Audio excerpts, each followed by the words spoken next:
Hola amigos de Latinos Out Loud. Y Rachel, en particular, un saludo muy especial de parte de quienes habla, su servidor Jaime Jarrín, deseándoles un cúmulo de felicidades. Es para mí un placer muy grande saludarles a nombre de la Fundación Jaime and Blanca Jarrín Foundation, deseándoles lo mejor de lo mejor hoy y siempre. Así es que Rachel, un abrazo fuerte y para todos sus oyentes, felicidades. The Latinos Out Loud podcast.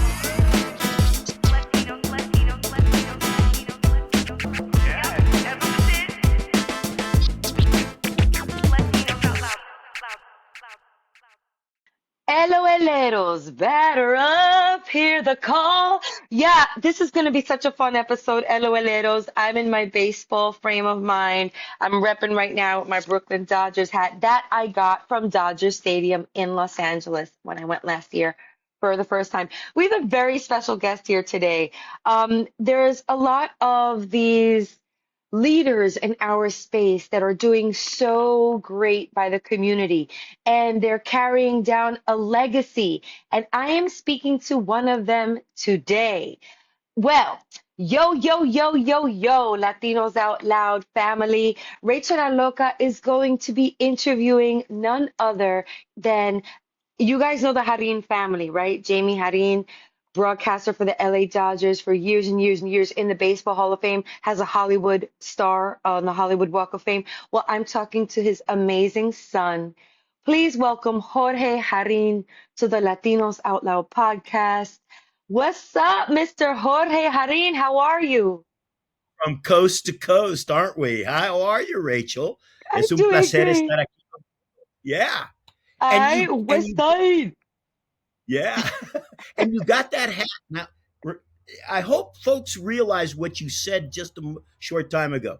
You're repping your Brooklyn Dodgers, but you bought that hat in Los Angeles Yes. because that goes to show that out here we recognize our roots. We're all about what our roots are, our culture, and you will still find an homage to Brooklyn when you come out to Los Angeles, just like when I go to New York and I go to Citi Field and I walk in through the main entrance, that rotunda tells me, hey, there's definitely a Sabor Dodgers here with Jackie Robinson and all the tributes to him.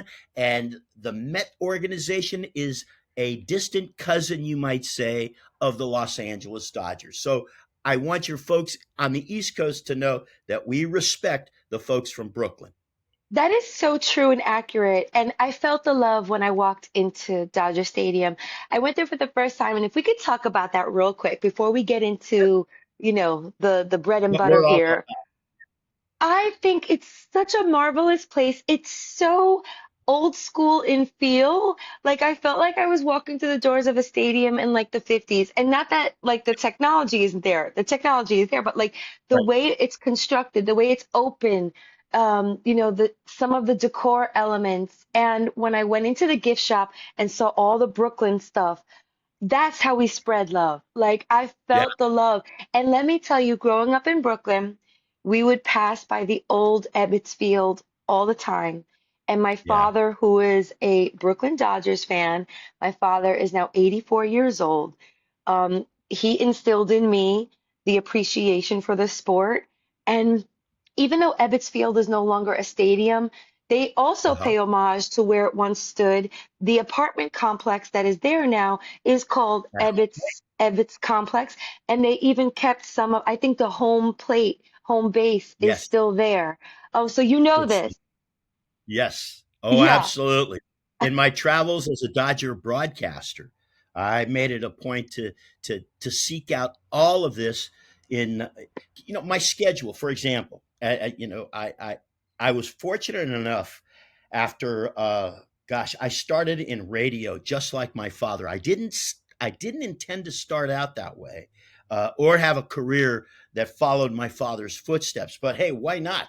He cast such a giant shadow. So I was at KABC radio for 25 years prior to joining the Dodgers.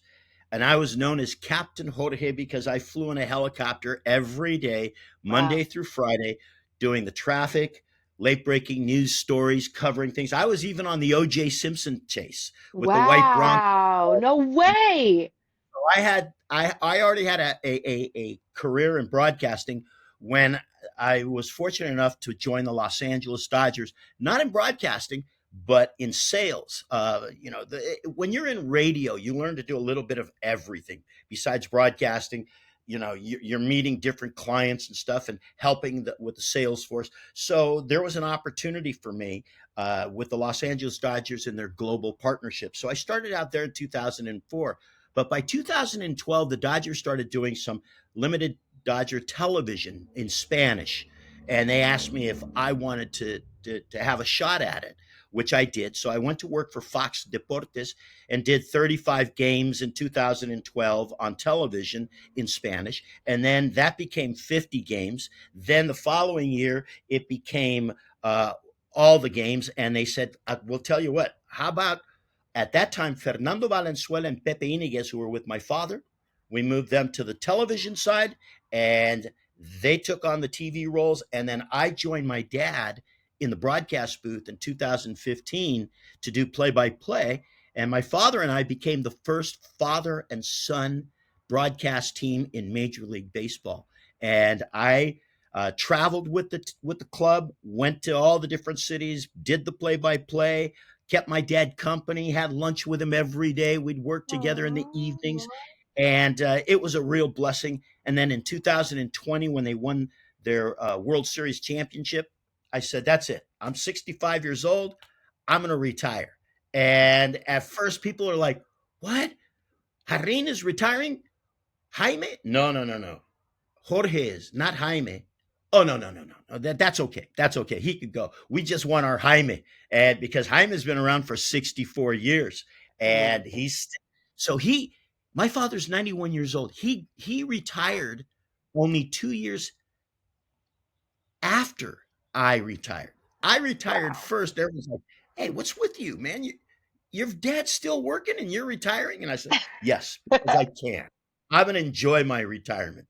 So we've been working together ever since on a foundation that we established back in 2019. Yeah, tell us about life after the booth. Life after the booth for me? For you and your dad and the creating of this, because you're giving back now through education. So absolutely. Let's dive into that. Well, all right. The way going back, and this is what we're doing, and this is as my wife says, you're not retired. You're working just as hard, if not more now than you were when you were broadcasting and sounds traveling. Like it. And it's true. In 2019, we were about to start a new season, and we were in Phoenix, Arizona during spring training. And my mom came out with my dad, of course, and joined Maggie and myself because we're out there for the whole month of February and March. And my mom had a heart attack and passed away. I'm so suddenly. Sorry. And oh gosh, it was really, really tough because we had a few days off between broadcasts, so we decided to go to New Mexico. My mom wanted to look at some furniture because we had purchased a home in Arizona, a kind of a second vacation home for the family, and she wanted to go to Taos and other because she wanted to look at that furniture. She thought it would be perfect for that Southwest type of motif, and we drove up to Flagstaff, which is about 8,000 feet in altitude, and spent the night there. And she was fine, but then the next morning she woke up and she was in distress, and we called the paramedics and everything. And unfortunately, as I said, she passed away from a heart attack. And it was hard because my father came to this country in 1955 from Quito, Ecuador. And it was my mom who really pushed him. Not that she had to really push him hard, but she's the one that suggested and strongly encouraged that my father consider moving to the United States to seek a better life, as all immigrants do. Why do they leave their families in their own countries if not because there's an opportunity that they see to make yet a better life, not only for themselves, but for those who follow them as well. So with that idea in mind, my father came to the United States by himself first. They'd only been married less than a year. I had just been born. And so my mom and I stayed back in Ecuador while my father came out to the United States. He actually took a boat. Yeah, this is long before the all this easy jet travel and everything. No, he took a boat across the Caribbean and landed in St. Petersburg, Florida, where he just Wow. could not believe when he saw the big bridge that goes across Tampa Bay, linking Tampa to St. Petersburg. He said, "Oh my God, what kind of country is this that can build such a bridge?" He was so shocked by it all, and he got to Tampa, not knowing anybody, and then from there he had a decision to make because, on one hand, he thought, "Where do I go? Do I go to New York, where most Latinos were then at that time in the 50s were going to, or Chicago, or Los Angeles?" And he really considered New York because he also had a passion for wanting to become a commercial airline pilot. And he had applied for acceptance to the Teterboro School of Aeronautics and Flying. And Okay. he was going to go to Teterboro, but then he thought, well, but my heart is in broadcasting. And he thought, what about Chicago? And all he could think about when he thought about Chicago were all the episodes on television in black and white of the Untouchables, about the mafia and the FBI and battling it out in the dark and gray and gritty streets of Chicago. And he said, no, I don't want to go there. So he thought, I know someone in Los Angeles. So he flipped a coin. Heads, it's New York. Tails, it's Los Angeles. It came up tails. He took a Greyhound bus, took him 4 days to go across country, got to Los Angeles, called up his friend and said, I'm here. Can you help me? Can you put me up for the night? They did. A week later, he found a room in a boarding house for like $2.50 a week, which included breakfast at Oh that my time. gosh. And at that time, there was only one radio station in Los Angeles that broadcast in Spanish, a station called KWKW 1300. He went to apply for a position there. Of course, when you just show up, hat in hand, and say, hey, I'm a broadcaster, I'm a journalist, I'm looking for a job, the first response usually is, well, we're not hiring right now. Leave us your resume. We'll call you at some point. Of course, so he got a job in a chain link factory in East Los Angeles, working, making chain link fences, while he kept pounding on doors, knocking on doors, and finally they gave him an opportunity. And at that time, he started out on weekends doing remotes. And at that time, the remotes took place mostly in appliance stores and furniture stores. When you'd walk down the street and you'd look in the showroom window and you see the first color televisions and the black and white TVs and the kitchenette sets and all these things. And on weekends, and they would do a promotion there, right? And they would broadcast live. And that's when my father first noticed, why are all these people coming around the store and they're standing around the television watching TV?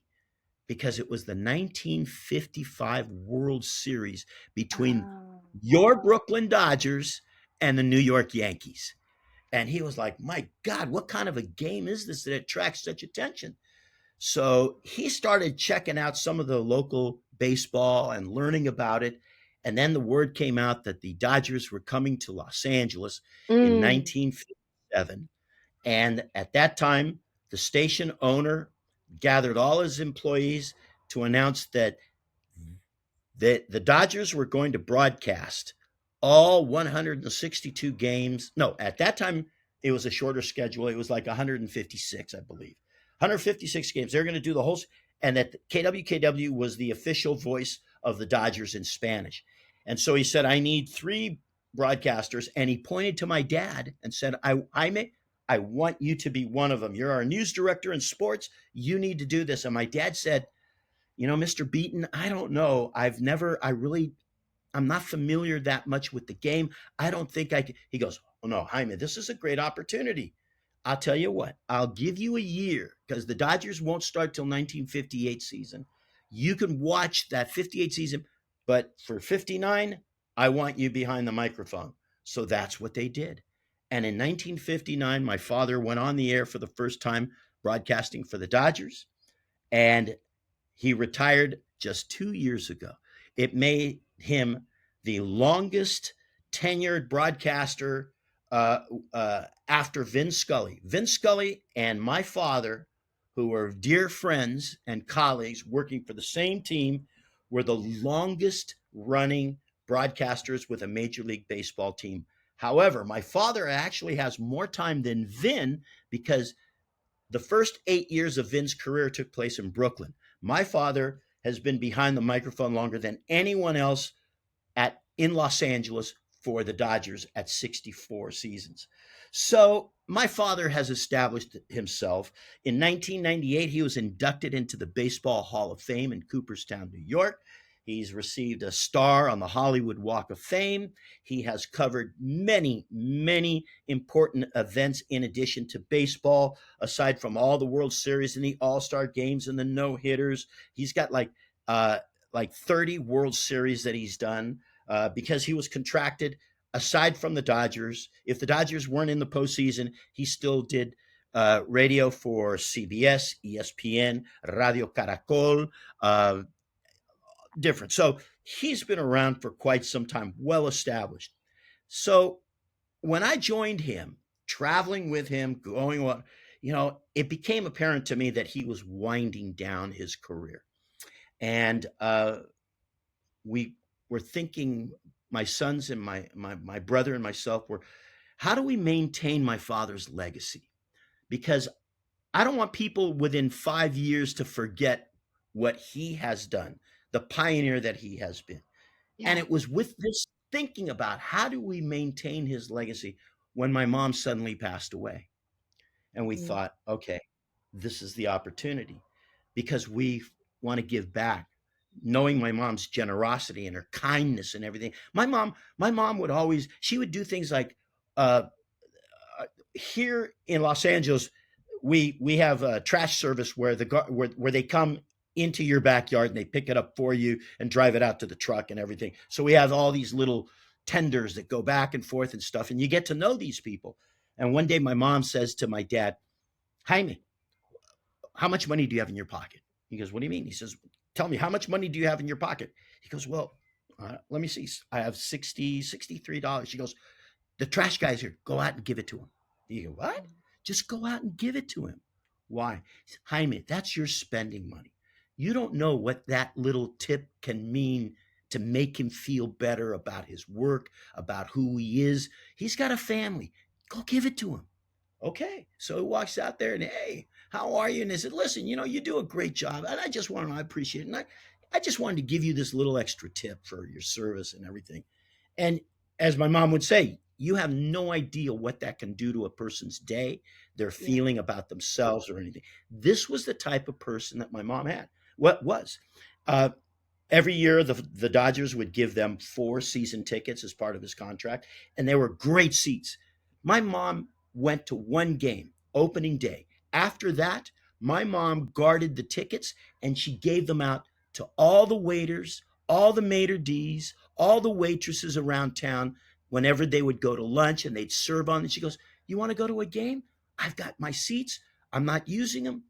Be my guest. And she would spread this cheer around, even though she personally was not interested in baseball all around. But she understood the value of that, of making someone feel better about themselves. And most importantly, my mom passed on to us, recognizing people. I don't mean physically recognizing them as, oh, I remember who your name is. No, recognizing who they are, what they mean to you, what they mean to the community. This was the kind of person my mom was. So we established, yes. Jorge, I just want to say, listening to you, and I know my fellow podcast geeks out there, we love when people are so descriptive and take us to times in their lives, like with these very um I don't even know the word, but like you're taking us to places right now with your stories. You're such a Um, good storyteller. I have to just I- shout you out and let you know that. thank, thank you. I think that's a Jarrín gift in this family, the gift of gab. The gift of gab, which all through school got me in so much trouble all the time. It is my report card. Jorge is a pleasure to have in class. However, he seems to have a self-control problem. He can't stop talking. Finally, though, in life, instead of letting it discourage me, folks, this is a lesson to you. I found a way to make it work for me. You made a So I career out of it. It's made a amazing. exactly made a career out of telling stories. So getting back to this story, we decided to establish a foundation. Um, Not that we're going to cure all the problems in the world, but as my mom would say, pon de tu parte, give Mm-hmm. from give what you can. If Mm-hmm. everybody just gives what they can, and I'm not talking financially, I'm talking about the way you conduct yourself in life when you go through your day, when you open the door for someone and hold them and show them a sign of respect, you're giving them something. When you show some patience, you're giving a positive vibe to the community, to the world. I believe in putting positive energy out, and I love doing it through my stories, through taking people through their through what I have experienced in my life and I have been blessed with. And I truly believe that there is a God who has a plan for us and he has blessed us and he knows what is happening. He knows what's going on. So, like I said, to turn something positive out of the passing of my mom and cementing the legacy of my father, we came up with the Jaime and Blanca Jarrín Foundation. And we have been long involved because I know that people outside of Los Angeles may know me from time to time because I pop up on your Instagram feeds with all these messages from Los Defensores. We're always fighting for you. And who are Los Defensores? They're a cooperative legal marketing firm that represents a whole network of attorneys. And we've been involved with them for 40 years. And at Wow. first, my friends used to tease me, go, "Hey, since when did you become an ambulance chaser?" And I said, "No, I'm not an ambulance chaser. I'm telling people that what they can do, where they can go when they're involved in something of a legal nature, whether it's a fall, sexual harassment, discrimination, whatever at the workplace, injury, accidents, everything, you have rights and you need to speak up for yourself. And it's as easy as this because there are lawyers who speak your language. And this is the way it works. And so we educate folks, and we've been helping the Latino community for over 40 years with Los Defensores. And when my mom passed away and we established this foundation, it was Los Defensores that first stepped up and said, what can we do? Can we contribute something financially to help you get started? And that's what it was. It's Los Defensores that got this all off the ground. They gave me my first grant of $50,000 to get things going. And we built upon that. And that was in 2019. And as of this year, we are giving out, we're giving out $73,000 in scholarships. Wow. And to date, we're now closing in on over $200,000 that we have been distributing on an annual basis. And for students watching your podcast, just go to losdefensores.com/scholarships. And Los we'll include the Defensores, link. We're going to include the link in the show notes and it'll appear on the lower great. third of this episode. Because the application process is underway right now, and it's a very simple process. You fill out the application, you do 2 essay questions, you turn it in. We look at those, then we select from that a group, and we ask them to do a 2-minute video of their of what they want to do, where they go to school, a little bit about their background, what have they done to help the community, and they do that 2-minute interview and we review all of those and we make our selection. And what we do is we have 2 scholarships that we do for graduate students. students who have finished but are trying to get their master's, or they're trying to finish law school. So we have one scholarship that's specifically for law school students of $12,500. We have another one for journalism on behalf of my father for Love that. journalistic studies, and that's $12,500. Then we have another round of 5 scholarships at $5,000 each for students who are undeclared, but they want to go to college. They're undergraduate, they're liberal arts. It doesn't matter where you go to school. And it doesn't matter to us whether you're a citizen or not, whether you are here, whether you are documented or undocumented. That has no bearing at all. If you are enrolled in a accredited 4-year college or university, that's the only requirement, and that's what we base it all on. And is that in California, Jorge? The school must be in California?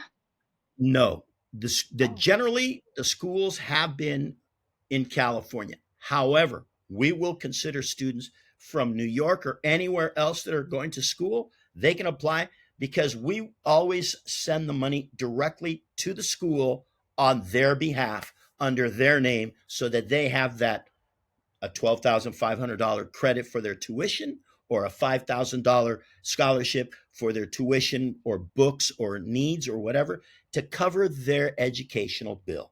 So it's open to anyone from anywhere. But it's important. It's important. We not only focus our foundation because we're about empowering the community, and we strongly believe that it has to happen through education. Where we live in California, over the entire state, we're 39% of the population, yet less than 3% of the attorneys in California are Latinos, Mm. and 6% apply. Only 3% finish and graduate. So we have to improve upon those numbers. In the meantime, while we're doing our scholarship program, when COVID came, for example, it put our whole program on pause. So at that point, we took the money that we had raised and we partnered up with the LA Regional Food Bank and bought 268,000 meals for needy families impacted by COVID. Recently, during the fires at Pacific Palisades in Altadena, we partnered up with Chef Jose Andres from the World Central Kitchen, and we did a $20,000 contribution to their efforts to feed first responders and those displaced by the fires in Altadena and Pacific Palisades. So our focus is education, because we feel that education is the strongest way to uplift the community, uplift yourself, to help others. And then wherever there are needs that impact nuestra gente, that's where we're at. And we try to help out Oh. as much as we possibly can. Jorge, this is incredible. LOLeros, I hope you jotted down this information. Um, Education in this country is very expensive. There It aren't is. like a ton of opportunities that are this fine-tuned, and that are really there to excel Latinos studies. It's so important. We're definitely going to include the link. Up until when do students have to apply, Jorge? What's the deadline? Uh, the cutoff is coming up July 20th, and all the information you need will be on our website, and losdefensores.com/scholarships. You can find out all that information by going there today. You got plenty of time, but as I said, it will come to an end in July. We will also be offering up. We're in the final stages of finalizing with a soft drink beverage company that is going to sponsor another 10 scholarships of $2,300 each. I can't tell you yet who that is, but I'll give you a hint. Their recipe is in 23 flavors. To Oh, drink. That is probably, amazing. what's that? Yeah, So 23. the So doctor is in other words. the the doctor is in, and we're partnering up with the doctor, which is important because we're coming up with partners that are recognizing us and saying, hey, we'd like to be a part of this. And the most satisfying aspect for me is when a recipient tells me, thank you for investing in my future.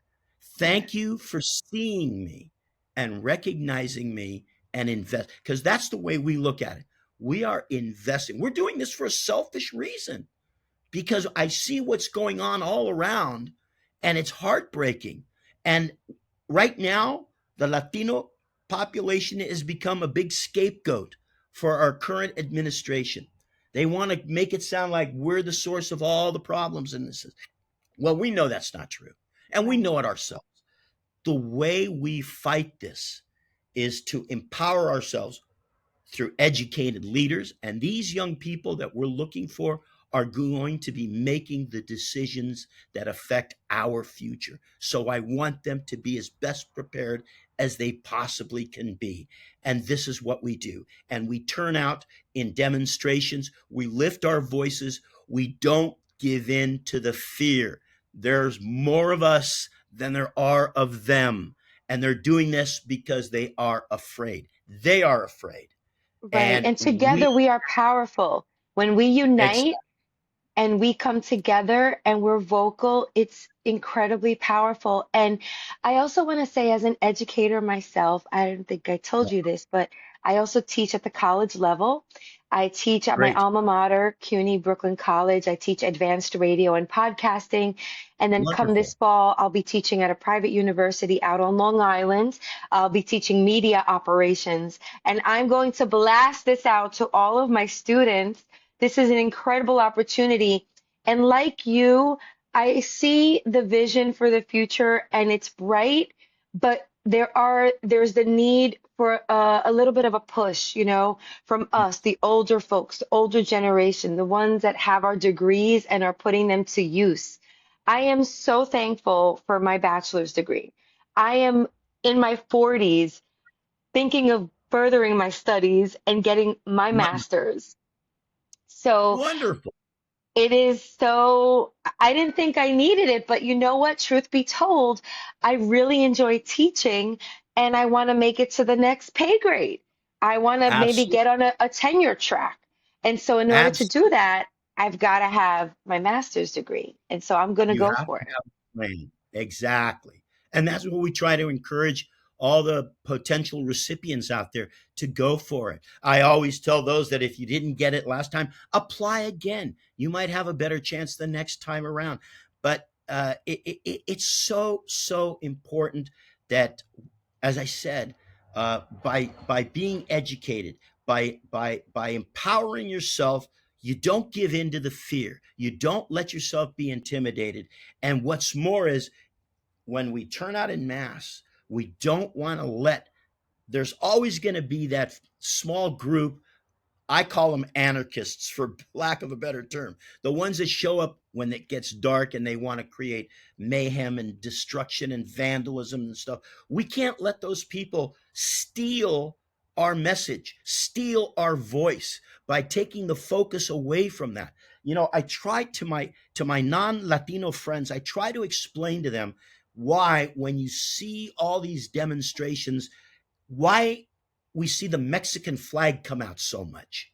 Why? And people say to me, Jorge, if they really love this country, why are they waving that Mexican flag all around? Because they don't understand that for Latinos, especially Mexicans here in Southern California, it's a way of them showing their cultural identity. They Hmm. say, hey, we came from Mexico. We're hardworking. We came to this country to make a better life and to contribute to this society. But this is who we are. I have mixed feelings because I feel that sometimes it sends the wrong message, but I understand the reason behind it. I understand why they want to come and bring out their flags of Mexico or El Salvador or Guatemala and demonstrate in the streets of the United States with those flags as their banners. I understand that, but it sends a message that this current administration likes to exploit and take advantage and turn it around. So this is how we do it. We turn out in force. We are not afraid. We educate ourselves and we make our voices known through the ballot box. We vote and we vote strong and we vote as a community. And that's my message. Thank you, Jorge. That was so well said. I feel like we could talk about so much Oh, more. we Sadly, could. I I hope that we can continue this conversation. Maybe once the recipients are selected, you can come back on the show and we can talk to some of them. Yes, Uh, I think that would be wonderful. okay, and maybe I'll find myself out in LA and we could do this in person because Well, I would love to meet well, you one day. wonderful. Well, before I let you go, then, for those of you who are out in LA and are interested, we have a big gala event for our scholarships coming up August the 19th at Dodger Stadium. The team was out of town, and the Dodgers have been gracious enough. They allow us to take over the center field plaza, and we do this wonderful wine tasting gala. We call it Wine Night at the Ravine because we're in Chavez Ravine, and it's a beautiful gala dinner under the stars. You can go to the Foundation.org to find out about tickets, how you can support, or if you want to make a donation or a contribution. We have a live and silent auction sales. We're honoring Nomar Garcia Parra this year, along with the award-winning sports photographer John Suhu. And we have a number of former Dodgers that like to come out. Oral Hershiser is there. Mike Scioscia comes out. Mickey Hatcher, Sean Green, Adrian Beltre, Adrian Gonzalez. So we always have a good turnout of former Dodger greats at our dinner, and that's coming up August 19th. And you can go to JarinFoundation.org for information on that event if you'd like to attend. I would like to attend. This sounds amazing. Great. Come on out. Come on out to Los Angeles, August the 19th. That's a Okay. Tuesday in the middle of the week. And I'll show you Dodger Stadium like you've not seen it before, when it's empty but all cleaned up and it's all nice. And you know, at night it's a magical place. It really is. It's the third oldest stadium in all of Major League Baseball. Only Wow. Wrigley in Chicago and Fenway in Boston surpass it in age. But the Dodgers have had Dodger Stadium since 1962. They keep it up like you wouldn't believe. It's It's beautiful. You've seen beautiful. It really is beautiful. And the popcorn was so good. Okay. it. I'm such a popcorn snob, and that's what I've been doing as we go to different stadiums. I have a baseball boyfriend, okay? And so I've been learning a lot about the sport, and I have to tell Great. you, you must know about Hope Week that the New York Yankees do. We just covered Hope Week. We were there at the events. I interviewed some of the players. That episode will be coming out in just a few days, so make sure you check that out, LOLeros. And I love how deep these baseball stories are. As a Oh yeah. girl who grew up watching the Mets with my dad and just watching it for the sport of it, I am now seeing the other side. Each player has a story. Announcers have stories. There's Oh yeah. like it goes really deep, way deeper than just the home runs and the RBIs. Okay. There's, Absolutely. and I'm fascinated by it. So You I hope we can keep in touch because I feel like there's more knowledge that you've got that I wanna like I'll let you hear. go with one thing here as we wind up. I'll let you go.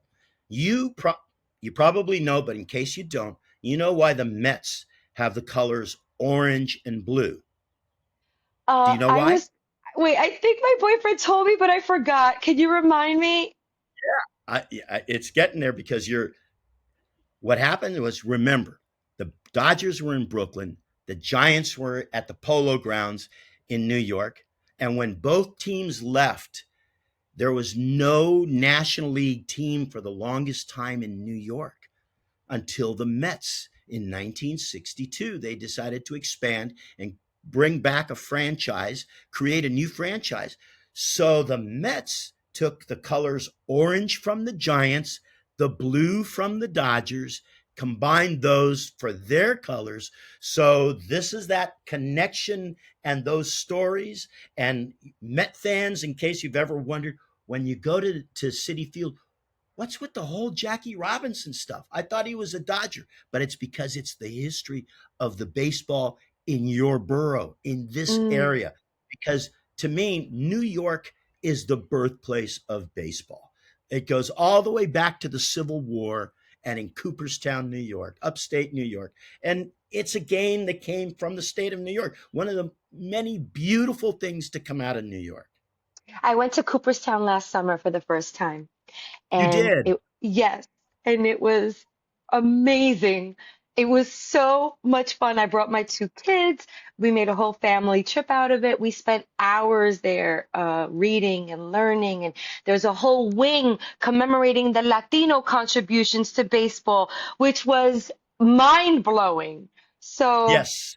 I almost feel like we have to go back. Like we didn't really like we could have spent way more time, but like we Oh, were yeah. there when the janitors were there like sweeping. Like we closed the place. So we had, we had to leave. But who knows? There might be another trip, and it's amazing that your father is in there. That's so heartwarming. He is there. And if you make another trip, let me know, and I'll hook you up with Josh Rawich over at Cooperstown. He is the head of the Cooperstown Museum and the foundation and all that. And we'll take good care of you. Make sure you get the access you need to really get the most out of Cooperstown, and tell all of your followers about the importance and the fun. And you know what? You don't have to be a baseball fan. Cooperstown is also one of the biggest antique capitals of the whole Eastern Coast. You find all kinds of marvelous things in this little village of Cooperstown. It's Yeah. beautiful on It's Lake Otisada. beautiful. We Yeah, went yeah, shopping. I found a really cool sweatshirt. You must know the film A League of Their Own. So I of got course. a peaches sweatshirt. It's so cute. And it was just a There's really no fun. crying in baseball. That's right. That's right. There's no crying in baseball. There's no crying in podcasting, unless I talk to a guest that gets me emotional, which does happen from time to time. But this guest got me so happy. Thank you, Mr. Jorge Jarrín, for coming on Latinos Out Loud. Oh, Rachel, thank you. My. Thank you for everything that you're doing for the community. Keep up the good work. The community Thank you. needs this and needs you. And God bless your father. I hope that we Thank can get a little message from him. Maybe he can send us a little shout out. We Um, will. I'll okay, work on that awesome. later today. We'll get it to you, because you and all of your followers, I love this podcast that you're doing, and it's so positive, and it's warm and inviting, and it sure it beats the heck out of watching television, especially in the mornings. I don't want the bad news. I want to do something positive like what you're doing. Thank you. That's exactly how I feel. Whenever you need a laugh or to feel uplifted, you can choose any of the 430 something episodes that are in the catalog of Latinos Out Loud. Okay. Thank you again Wow. for your time this morning. I know it's early where you are. So thank you It's not for that. getting We're such an good. early. We're good. Well, thank you so much for making this episode so joyful. I am in such a baseball frame of mind right now. I don't know. I feel like I got to run the bases somewhere. Thank you for your time and your energy. LOLeros, this has been another episode of Latinos Out Loud. You could follow me at Rachel La Loca, RACHEL La Loca. You could watch this episode on YouTube if you like.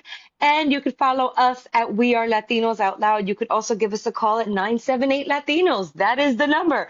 On that note, we are The out. Latinos Out Loud podcast.